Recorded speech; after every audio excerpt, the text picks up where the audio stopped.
বুধবার গোটা দেশব্যাপী পালিত হয় রাখি বন্ধন উৎসব। উৎসবকে সামনে রেখে বিভিন্ন ক্লাব সংস্থা রাখি বন্ধন উৎসব উদযাপনে মেতে ওঠে।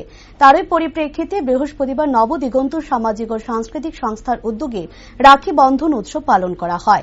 নবদিগন্ত ক্লাবের 20তম রাখি বন্ধন উৎসব উদযাপন করা হয় জয়নগরস্থিত তাদের অফিস কক্ষে। পথ চলতি মানুষদের মধ্যে রাখি পরিয়ে উৎসব উদযাপন করা হয়।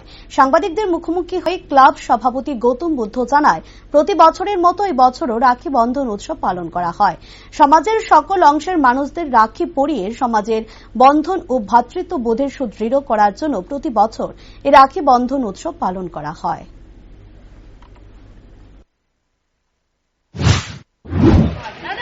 প্রতি বছরই রাখি বন্ধন উৎসব করে থাকি রাখি পূর্ণিমার দিন। এটা আমাদের 20তম রাখি বন্ধন উৎসব পালন।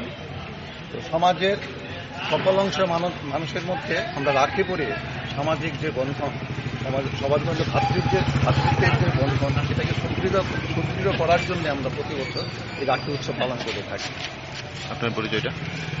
আমার নাম গৌতম বুদ্ধ, ক্লাবের সভাপতি, সংস্থার সভাপতি, নবদিগন্ত সামাজিক সংস্থার সভাপতি।